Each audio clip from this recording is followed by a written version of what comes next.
Alright guys, welcome back to the channel. If you're new, my name is Bobby. Guys, since I reverted to Islam, which is around about 2 years ago, oftentimes Christians came over to my channel and they told me that I will regret reverting to Islam, that soon I will understand that it was a mistake leaving Christianity, that indeed I will return to Christianity in due time once I realize how evil Islam is.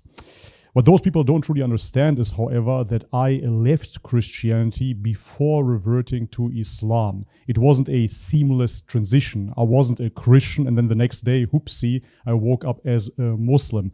I already got disillusioned with Christianity. Matter of fact, I'm going to talk about it in a bit, but first I want to show you a video that basically sums up my thoughts about Christianity. Guys, before we do so, however, as always, if you enjoy my content, leave me a thumbs up, subscribe to the channel if you haven't already, and check out the links in the description box below to further support my work. And now, with no further ado, let's have a look. Christian theology in a nutshell. God sacrificed God to God in order to save God's creation from God. God prayed to God for help, but God did not help God, and God killed God with help from humans. And that God is a father of himself and a son of himself at the same time. He is also eternal, but his birthday is celebrated on 25th of December or January 7th, depending on the sect.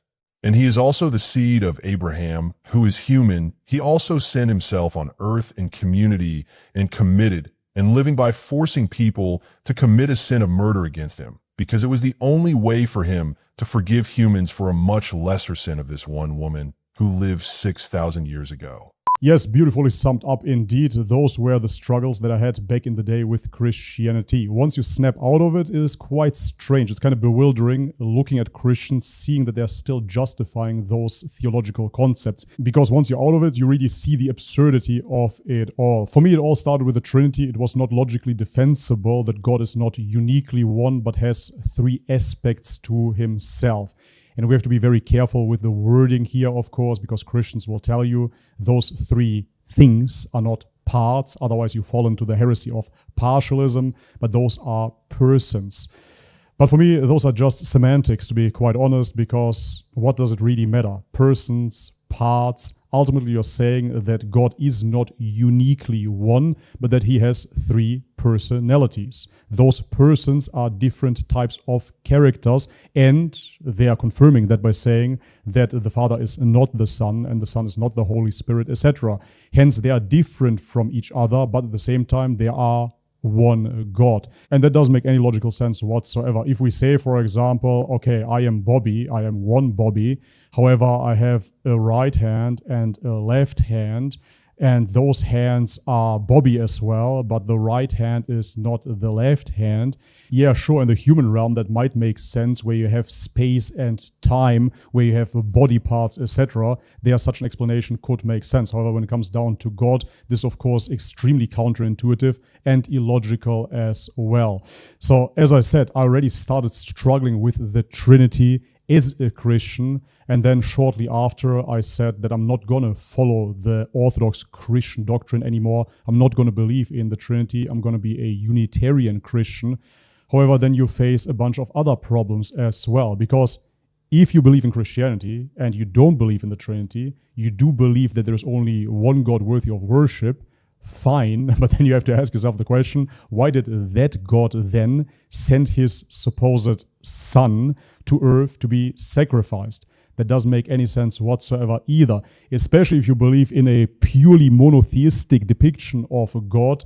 It becomes extremely strange that he has a son to begin with. But even if we accept this kind of Greek mythological premise of gods having sons, okay, why does God send his son to earth then to be sacrificed in order to forgive us? Can't he just forgive us? Why does he need to go down in this human realm and kill a person, kill a human being, which is a sin, as the video just correctly stated, right? That doesn't make any sense whatsoever. And then if you go further and you dissect Christianity and you say, you know what, okay, that doesn't make sense. I don't believe in the Trinity, and I don't believe in Jesus being the Son of God. Then it becomes even more abstruse, of course, because then is the question, why sacrifice this innocent guy? Why sacrifice this prophet? That doesn't make any sense either, right? And then you say, well, The whole crucifixion, it probably happened because we have a bunch of historical evidence, but I don't believe that my sins are forgiven through that crucifixion. I simply believe that it happened and that Jesus got betrayed by his apostle, and that's pretty much what it is. Yeah, well, then you're pretty much out of Christianity, so was I, because now you don't believe that God is triune, and you don't believe in the crucifixion any longer, and you don't believe in the Son of God. Now you might become a deist or a monotheist, but a monotheist without a law of God is somewhat lost, of course, because if you say you are a monotheist, you believe in a one God alone, however, you do not believe that that God ever revealed anything to humankind, then you will end up ultimately worshiping your own desires. Even if you say that you don't, even if you start cherry-picking certain phrases from certain spiritual traditions, and you appeal to common sense, and you claim that you understood God, and you understand what is right and wrong, you understand what is good and evil, obviously, ultimately, you have no reference whatsoever, and therefore you will end up following your own desires. This is a very slippery slope that can lead to solipsism, ultimately, where you believe that only your perspective is the right one, and only you exist indeed.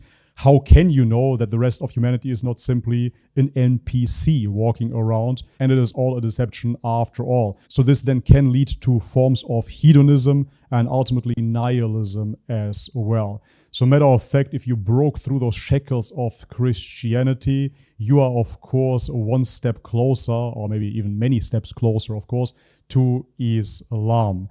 Quick reminder here for the Christians watching, Islam simply proposes that there's only one God worthy of worship, and that God sent messengers. Those messengers were humans, and some of them had great miracles that they were granted by God, because all power comes from God alone. We do believe in all the messengers, starting with Adam, you have Abraham, you have Noah, Jesus of course as well, Moses, and finally Muhammad. May peace be upon them all. That is pretty much what Islam is about. Now, yes, you do have the Sharia, you have a law set in place, but honestly, if you read into the Old Testament, you will find that the Sharia is actually not as strict as the Old Testament is. Yeah, it was quite a big surprise for me as well. Of course, mainstream media, Western media wants you to believe that the Sharia is this evil, archaic law. But if you really look into it, you will find out by yourself that those laws are there for human flourishing. They're quite beautiful, actually. They preserve the family structure, they preserve dignity, morals, belief in God, etc. It is quite a beautiful thing. Matter of fact, I make the claim, of course, that if we all would follow Sharia, we would have heaven on earth. It would be amazing. Anyways, guys, if you made it till the end of the video, I obviously, if you're a Christian, a Jew, or whatnot, invite you formally to Islam. Alright guys, but this is it for today's video. If you enjoyed it, leave it a thumbs up, subscribe to the channel if you haven't already, and check out the links in the description box below to further support my work. Thank you very much for that, guys, and